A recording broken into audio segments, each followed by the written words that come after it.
2 दिन पहले एक रिपोर्ट में हमने आपको बताया था कि भारत जोड़ो यात्रा को न सिर्फ भारत में बहुत गर्मजोशी के साथ और बहुत बड़े पैमाने पर समर्थन मिल रहा है, बल्कि भारत के बाहर विदेश की जो बड़ी हुकूमतें हैं, बड़े देश हैं, उनकी सरकारें भी, उनकी एजेंसियां और जो कारोबारी तबका है वो बहुत करीब से मॉनिटर कर रहे हैं।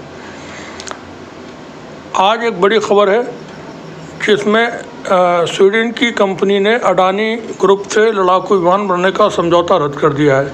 खबर कुछ इस तरह से है, रक्षा क्षेत्र की बड़ी स्वीडिश कंपनी साब और भारत के अडानी ग्रुप ने 2017 में भारत में ग्रिपेन ई फाइटर के निर्माण के लिए साथ मिलकर काम करने की घोषणा की थी, लेकिन 16 जनवरी को उन्होंने कहा कि वो अब इस समझौते पर आगे नहीं बढ़ रहे हैं।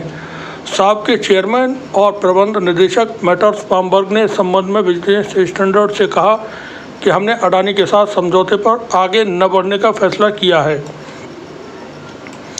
उन्होंने बताया कि वो भारत में ग्रिपेन ई का निर्माण करने के लिए उस कंपनी के साथ साझेदारी करेंगे जिसमें उन्हें 74% हिस्सेदारी मिले। अखबार ने अपनी रिपोर्ट में बताया कि भारत का रक्षा मंत्रालय इस मामले का मूल उपकरण निर्माताओं की प्रतिक्रियाओं पर विचार कर रहा है। मंत्रालय का अगला कदम आवश्यकता की स्वीकृति बनाना और फिर प्रस्ताव के लिए अनुरोध जारी करना होगा। साब उन 7 एरोस्पेस कंपनियों बोइंग, मार्टिन, दासो में से एक है जो भारतीय वायुसेना को 114 मल्टी रोलर फाइटर जेट प्रदान करने के लिए कार्यक्रम में प्रतिस्पर्धा कर रही है। टेंडर की कीमत 60,000 से 70,000 करोड़ रुपए से अधिक रहने का अनुमान है। 2017 में 126 मीडियम मल्टी रोलर लड़ाकू विमानों के लिए जारी किए गए टेंडर के रद्द होने पर यह लड़ाकू विमान प्राप्त करना ज़रूरी हो गया था। इसी सिलसिले में बहुत जाने माने विश्लेषक हैं, प्रोफेसर हैं अशोक स्वाइन, उन्होंने एक ट्वीट किया है, the Swedish company Saab has ended its partnership with the Adani group to manufacturing the Gripen E fighter in India. I certainly saved Saab from another scandal they should have listed to be before। इसी तरह से Raj Bahadur aviator हैं, उन्होंने अपने social media platform पर tweet कर ये जानकारी शेयर की है। साथ ही कॉन्फ्लिक्ट वॉच नाम से एक ट्विटर हैंडल है, उन्होंने इसको लिखा है। बिजनेस स्टैंडर्ड एक बहुत जाना माना एक अखबार है जिसमें अजय शुक्ला ने पूरी रिपोर्ट ये छापी है।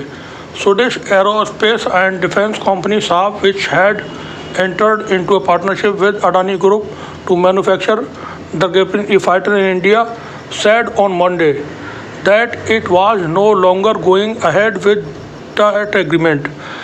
मतलब यह कि अब अडानी साहब के साथ जो स्वीडिश की कंपनी है जो भारत में रक्षा उपकरणों को मैन्युफैक्चर करने वाली थी, उसने अपना यह समझौता ख़त्म कर दिया है। ये तमाम चीज़ें जैसा हमने पहले कहा कि भारत जोड़ो यात्रा का जो असर है वो केवल भारत में नहीं, भारत के बाहर भी देखने को मिलेगा। जिस तरह से महात्मा गांधी जी ने आज़ादी की जंग भारत में रहकर अंग्रेज़ों के ख़िलाफ़ लड़ी थी, वो गांधी सिर्फ भारत तक सीमित नहीं रह गए।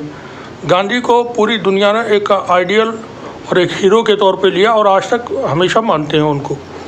इसी तरह से भारत जोड़ो यात्रा का प्रभाव बहुत जगह पर बहुत सारी चीज़ों को लेकर देखने को मिलेगा आने वाले समय में,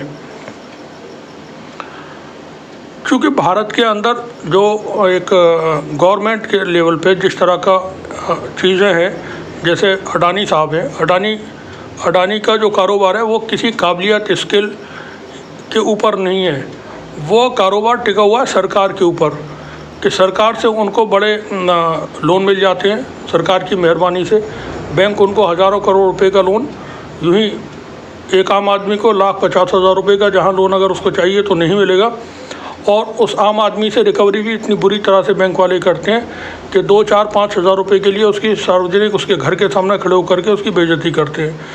और जबकि इतने बड़े बड़े कारोबारी जो लोन लेकर के बैठे हुए हैं, उनको बहुत आसानी के साथ और लोन मिल जाते हैं, हज़ारों हज़ार करोड़ रुपए के मिल जाते हैं, और फिर बाद में वो बट्टे खाते में डालकर उनका निपटारा कर दिया जाता है। तो अडानी का जो कारोबार है वो उनकी किसी स्किल के ऊपर नहीं है, कोई उनकी काबिलियत के ऊपर नहीं है, वो सरकार से उनके तालमेल के ऊपर है।